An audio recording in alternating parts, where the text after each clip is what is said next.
Hello दोस्तों, channel पर आपका स्वागत है। राहु देवता धनु लगन या सैजिटेरियस असेंडेंट के अष्टम भाव में क्या प्रभाव देंगे, दशांतर दशा में क्या होगा और उपाय क्या करने हैं।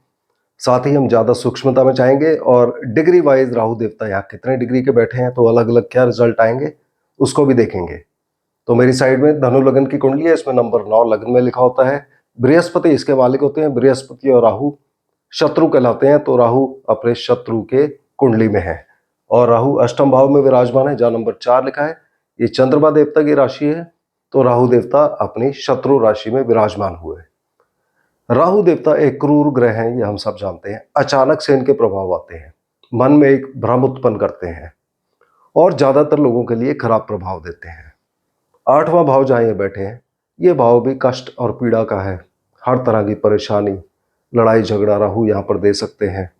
कोर्ट केसेस, पुलिस केसेस, बीमारी, एक्सीडेंट इत्यादि सब कुछ यहाँ पर दे सकते हैं। मगर यदि कुंडली के अंदर यहाँ पर 12वें भाव में मंगल देवता विराजमान हुए तो राहु देवता के खराब प्रभाव काफी हद तक खत्म हो जाते हैं।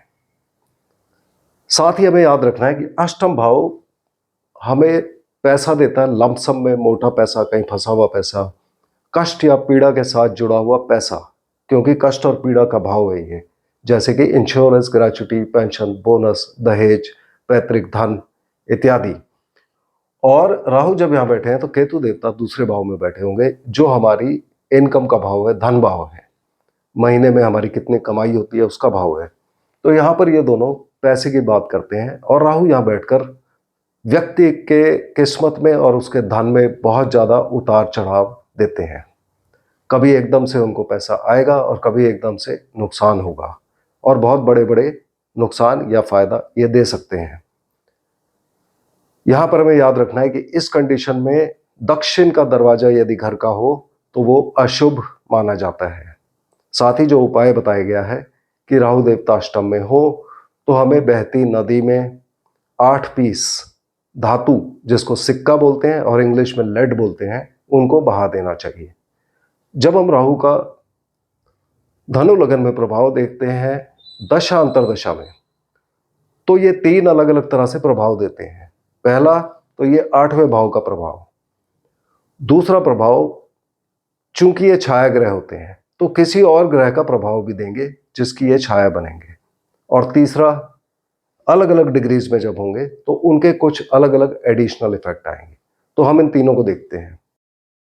अष्टम भाव कष्ट और पीड़ा का होता है, जैसे हमने बात की, तो इससे जुड़ा पैसा या इससे जुड़े कार्य, जैसे सर्जरी के कार्य, इंश्योरेंस के कार्य, security forces, army, navy, air force, police से जुड़े कार्यों में व्यक्ति को ये जोड़ सकते हैं। साथ ही व्यक्ति को उद्योगपति बना सकते हैं, फैक्ट्री प्रोडक्शन में व्यक्ति को जोड़ सकते हैं। मगर 8वें भाव का प्रभाव आएगा या नहीं आएगा इनकी दशांतर दशा में, इसके लिए जब भी राहु देव की दशांतर दशा चले, आप कुंडली के ये वाले भाव देखिए, 7वां, 11वां और तीसरा भाव। यदि इनमें से किसी भी भाव के अंदर कोई ग्रह बैठा है 6 डिग्री 40 मिनट से लेके 20 डिग्री के बीच में, उस केस में राहु देवता के 8वें भाव के प्रभाव, जो कष्ट और पीड़ा, एक्सीडेंट, बीमारी के हैं, उनके आने की संभावना काफी कम हो जाती है। मगर अगर यहां कोई ग्रह नहीं बैठा है, उस केस में राहु देवता अपने पूरे प्रभाव अष्टम भाव के देंगे। दूसरा इफेक्ट कि ये छाया ग्रह हैं तो कैसे इफेक्ट देंगे, उसके लिए आप देखिए इनके साथ युति किसी ग्रह की है क्या। पहले अगर कोई ग्रह राहु देव के साथ बैठा है और डिग्री में बहुत पास होने चाहिए, 4-5 डिग्री का ज्यादा से ज्यादा डिफरेंस होना चाहिए, उससे ज्यादा हो तो उसका असर नहीं आएगा। जो भी ग्रह यहां पर बैठा होगा ये अपनी दशांतर दशा में उस ग्रह का प्रभाव भी देंगे। इसके बाद यदि युति नहीं है तो आप दृष्टि चेक करिए। सभी ग्रह हम जानते हैं 7वें भाव से दृष्टि देंगे, तो यहां जो भी ग्रह बैठा होगा वो राहु को दृष्टि देगा। अब केतु तो यहां होंगे ही, तो केतु को इसमें नहीं गिना जाता। केतु के अतिरिक्त कोई भी ग्रह यहां पर बैठा हो वो राहु देवता पर दृष्टि डालेगा। और अगर इस ग्रह की डिग्री और इस राहु देव की डिग्री सेम है, बराबर है, बहुत पास है एक दूसरे से, तब राहु देवता अपनी दशांतर दशा में यहां बैठे हुए ग्रह का रिजल्ट भी देंगे। इसके साथ शनि, बृहस्पति और मंगल की 7वें के अतिरिक्त भी दृष्टियां होती हैं। जैसे शनि देव की तीसरी और 10वीं दृष्टि होती है। तो उदाहरण के तौर पे अगर शनिदेव यहाँ बैठे होंगे तो यहाँ से ये अपनी तीसरी दृष्टि, पहली दूसरी तीसरी, राहु पर डालेंगे। एक बार फिर शनि की डिग्री और राहु की डिग्री बहुत पास होनी चाहिए। अगर वैसा है तो राहु यहाँ बैठकर यहाँ बैठे शनि का रिजल्ट देंगे। उसी तरह आप शनि की 10वीं दृष्टि चेक करिए, और मंगल की 4थी और 8वीं, और बृहस्पति की 5वीं और 9वीं दृष्टि चेक करिए कि कहीं दृष्टि तो नहीं पड़ रही। अब जिस भी ग्रह की दृष्टि सबसे ज्यादा पास डिग्रीज में पड़ रही होगी उसका रिजल्ट देंगे। अगर युति और दृष्टि कुछ नहीं हो रही तब राहु देवता यहाँ पर बैठकर चंद्रमा देव का इफेक्ट देंगे। चंद्रमा जहां भी कुंडली में बैठे होंगे किसी भी भाव में उस भाव का रिजल्ट देंगे।